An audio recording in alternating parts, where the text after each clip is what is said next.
World war നടക്കുന്ന സമയത്ത് ഒരു ആർമി ഓഫീസർ തൻ്റെ ഭാര്യ സഹോദരിക്ക് ഇപ്രകാരം വിളിച്ച് പറയുവാനിടയായി തീർന്നു.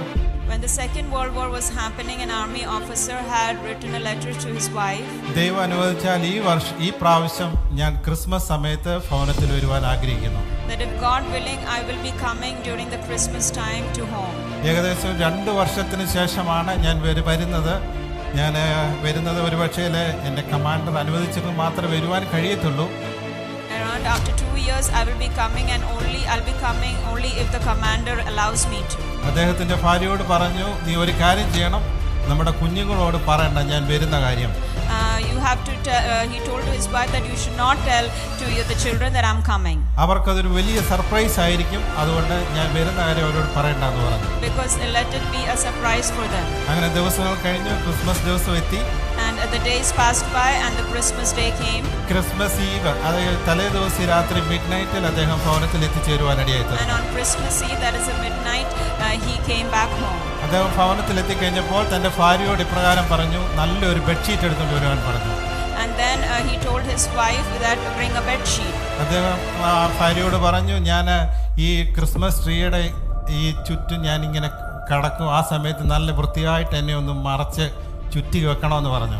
So he said that I will be lying down next to the Christmas tree and you have to cover me nicely with that bed sheet. അപ്പോൾ ആ ക്രിസ്മസ് ട്രീയുടെ ചുറ്റും ഒത്തിരി ഗിഫ്റ്റുകൾ കുഞ്ഞുങ്ങൾക്ക് വേണ്ടി അവർ മേടിച്ചു വെച്ചിട്ടുണ്ടായിരുന്നു. So they had already bought some gifts and put it under the Christmas tree. Christmas morning എത്തി, കുഞ്ഞുങ്ങളെല്ലാം 3 പേരും അവർ ഓടി എഴുന്നേറ്റ് വന്നു. The Christmas day came and all the 3 children, they were running towards the Christmas tree. അവർ ഓടി വന്നപ്പോൾ അവരുടെ എല്ലാ ഗിഫ്റ്റുകളും നോക്കി അവരവരുടെ പേര് എഴുതിയിരിക്കുന്ന ഗിഫ്റ്റുകളെല്ലാം എടുത്ത് ടോയ്സ് എല്ലാം എടുത്ത് മാറി നിന്നു. And they went and they took their gifts which had their name on it and they just went apart. 3 കുഞ്ഞുങ്ങൾ അവരുടെ ഗിഫ്റ്റ് നോക്കി വളരെ വളരെ സന്തോഷത്തോടും വളരെ ആകാംക്ഷയോടും കൂടെ ഗിഫ്റ്റുകളെല്ലാം പൊട്ടിച്ചുകൊണ്ടിരിക്കുന്ന സമയത്ത് അവർ നോക്കുമ്പോൾ ആ ക്രിസ്മസ് ട്രീയുടെ അടുത്ത് ഇങ്ങനെ എന്തോ ഇങ്ങനെ ചലിക്കുന്നതായിട്ട് തോന്നി. And then as they were opening their Christmas gifts with great excitement, they noticed that there is something that is moving under the Christmas tree. ഇളയ മോൻ അടുത്ത് അവൻ്റെ ചേട്ടനോട് പറഞ്ഞു, ചേട്ടാ, something is moving there. The youngest brother told to the eldest brother that do you see something is moving there? അവർ രണ്ടുപേരോട് ഓടി ചെന്ന് ആ ബെഡ്ഷീറ്റ് പതുക്കെ ഒന്ന് പൊക്കി നോക്കി.